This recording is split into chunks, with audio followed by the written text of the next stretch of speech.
governor tasked residents on positive expression, gratitude despite challenges. President Tinubu to establish national centers for training, welding across 6 geopolitical zones. On quarantine, Haiti's Prime Minister tenders resignation, appeals for calm. And in sports, Confederation of African Football releases procedures for Champions League Confederation Cup quarterfinals draw. And now the details. I am Mike James.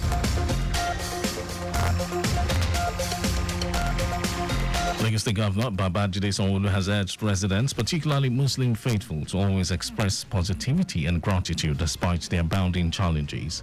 Governor Sanwo-Olu made the call during the State House 2024 special Ramadan prayer with the theme, Allah will not change the way of a people until they change what is in their hearts, drawn from Quran chapter 13 verse 11.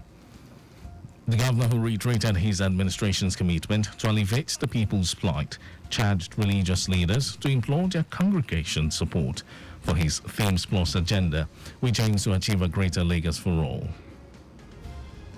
Here to work with all of you, with different stakeholders, to ensure that the difficult moments that we have as a country will overcome. I want to pray that as we have started this one, we will all have the ability to end it well after 29 or 30 days, and we'll have the power and the strength and the opportunity to even come in subsequent years.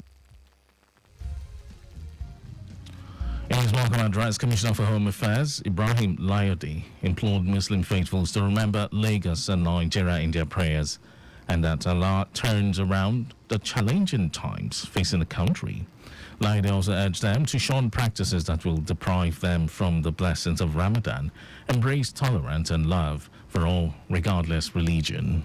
And this challenging time, through our collective supplication, Almighty Allah will turn our present socio-economic challenge facing us as a nation into national prosperity. We should also give more than a fleeting thought for the less privileged amongst us by opening our hands in almsgiving.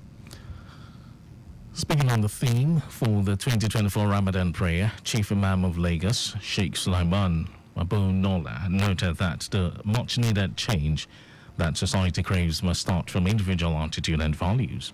Prayers were offered for President Bola Tinubu, Governor Sanwo-Olu and the First Family, Deputy Governor and his family, the State Executive Council, the Speaker and Legislative Arm, Chief Judge and the Judiciary, Head of Service, the Public Service and all Lagosians. Lagos State Government has commenced the removal of all illegal shanties, structures that litter the Lagos Coastal Road at Mayegun Estate by Jakande in Lekki area of the state, reiterating its commitment to urban regeneration in the state. Commissioner for Environment and Water Resources Tokunbo Wahab stated this during his visit to the scene of the enforcement alongside some state officials. He informed that several sites have been identified in the state and need to be recovered for proper regeneration, as these sites are gradually being converted to environmental slums within the city. The commissioner, who spoke through the Permanent Secretary, Office of Drainage Services and Water Resources, Mahmood Adigbite, said the regeneration of the state will be done by Lagos State Development Plan, adding that it is expedient that residents must respect town planning laws and abide by its provisions. The demolition of shanties is ongoing simultaneously in other parts of the state, such as Ijora Underbridge, Obalindi Underbridge, as well as Orili area of the state. Lagos State House of Assembly has called on Governor Babajide Sanwo-Olu to increase the personnel in the Lagos Neighborhood Safety Corps to effectively assist other security agencies as incidents of kidnapping spread across some states of the Federation. The House also commended President Bola Tinubu for his favorable disposition to the issue of state police, just as it praised the wife of the president, Oluremi Tinubu, for raising a voice and advocating for capital punishment as a deterrent.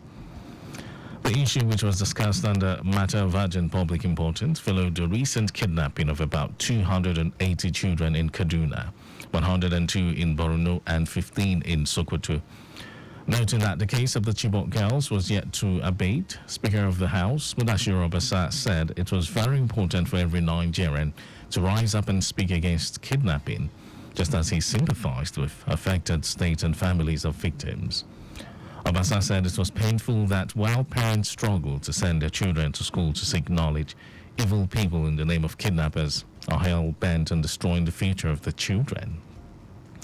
The Speaker commended the military for its efforts, but said more can be done, even if it means relocating to areas where these attacks are frequent. He recalled the situation that necessitated the enactment of the anti-kidnapping law of Lagos State some years ago, urging the National Assembly to review existing laws relating to kidnapping and expedite action on state police. The Federal Road Safety Corps Ogun State Command has reiterated its readiness to reduce road crashes on the highway in the state using the radar gun technology. FRSC Sector Commander in the state, Anthony Uga, in an interview said the radar gun, which monitors the speed of vehicles, will be used to drastically reduce road crashes in the state. Uga said the command resolves to embark on training and retraining of its personnel on the proper handling of the gadget. He added that the Corps will embark on advocacy visits to churches, mosques, and motor parks on the dangers of speeding. And now to the rest of the stories.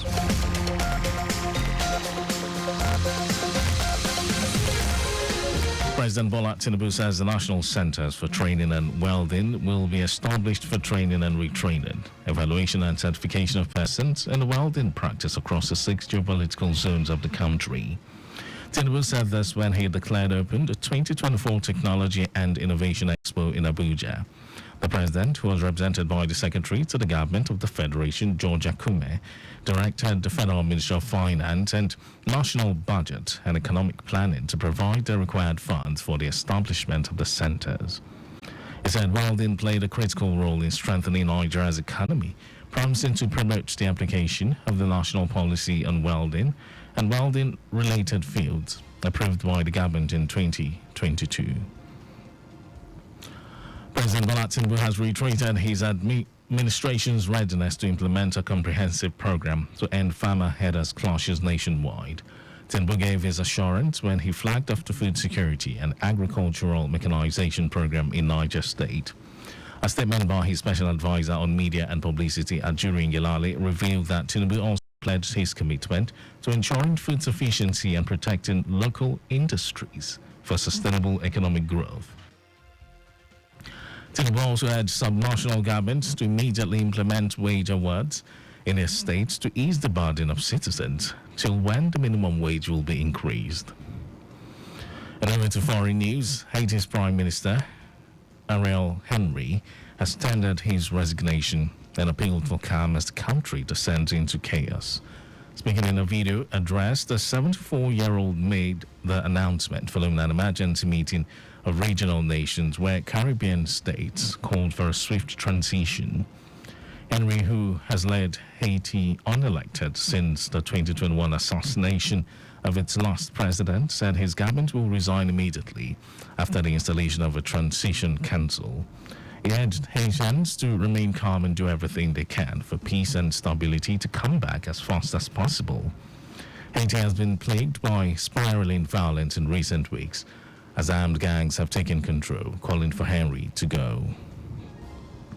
And then in sports news, the Confederation of African Football, CAF, has released procedures for the quarterfinals draw of the CAF Champions League and Confederation Cup.